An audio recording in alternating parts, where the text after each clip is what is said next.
اور بھی تھے جہاں سے گزرنے کے لیے کربلا کس نے پس کر وہ بلا بھیجی ہے۔ زمر نے کار ریسٹورنٹ کے باہر روکی، موبائل اور پرس اٹھا کر باہر نکلی، ادھر ادھر دیکھا۔ دروازے کے قریب میز پر ریزرو روڈ لکھا یہاں سے بھی نظر آ رہا تھا۔ وہ ریسٹورنٹ کا گلاس ڈور کھول کر اندر آئی، ویٹر سے اس میز کے متعلق پوچھا۔ یہ معلوم ہونے پہ کہ وہ اسی کے نام ریزروڈ ہے وہ وہاں بیٹھ گئی۔ پھر گھڑی دیکھی، وہاں ابھی تک کوئی نہیں تھا۔ اس نے کافی آرڈر کی اور پھر انگلیاں آپس میں مسلتے ہوئے انتظار کرنے لگی۔ کیا وہ واقعی ٹھیک کر رہی تھی؟ کیا واقعی اسے فارس کے علی بھائی سے ملنے یہاں تک آنا چاہیے تھا؟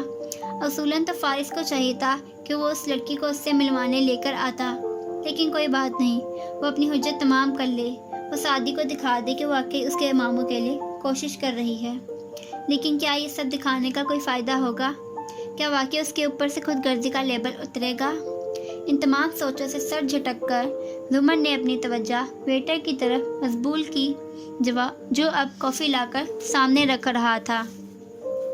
جب تک اس نے کپ اٹھایا، سامنے سے کوئی آتا دکھائی دیا۔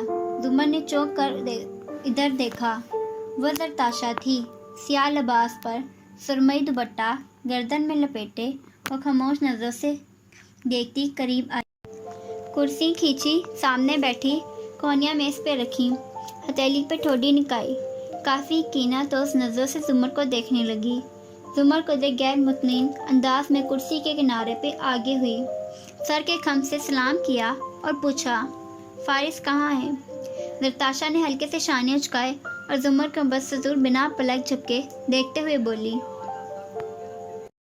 یہ تو آپ کو معلوم ہونا چاہیے، کیا آپ نے ابھی ان کے ساتھ لنچ نہیں کیا؟ لنچ؟ میں تو کافی دیر سے ان کا انتظار کر رہی ہوں۔ انہوں نے مجھے یہاں بلوایا تھا، مجھے کسی سے ملوانا تھا، لیکن مجھے تو یہاں کوئی نہیں نظر آ رہا۔ آخر کس سے ملوانا تھا ان کو؟ اپنی ایلی بائی سے، قتل کے وقت وہ جس کے ساتھ تھے۔ زمر کو اب بہت کچھ برا لگ رہا تھا، مگر نہ وہ اپنے محسوسات سمجھ پا رہی تھی، نہ زرتاشا کا رویہ جو عجیب نظروں سے اس کو دیکھ رہی تھی۔ آپ کے لیے کچھ آرڈر کروں؟ زمر نے کہتے ہوئے ویٹر کو اشارہ کیا۔ وہ قریب آیا تو زرتاشا نے اس پر سے نگاہ ہٹائے بغیر محض جوس کا آرڈر دیا۔ وہ سر ہلا کر چلا گیا۔ زمر نے دوبارہ گھڑی دیکھی اور پھر موبائل کو۔ آخر فارس کہاں رہ گیا؟ اور آخر اس نے اپنی بیوی کو یہاں پہ کیوں بلوا لیا؟ اس کے دل میں تو کوئی گلٹ نہیں تھا، تو وہ اس کا پرانا اسٹوڈنٹ تھا اور کچھ بھی نہیں، اور ہاں وہ سعدی کا ماموں بھی تھا، مگر پھر بھی زرتاشا کا انداز کچھ عجیب سا تھا، جیسے وہ کوئی دوسری عورت ہو۔ دوسری جانب زرتاشا مسلسل اسے دیکھتے جا رہی تھی، اندر ہی اندر کوئی لاوا سا پک رہا تھا۔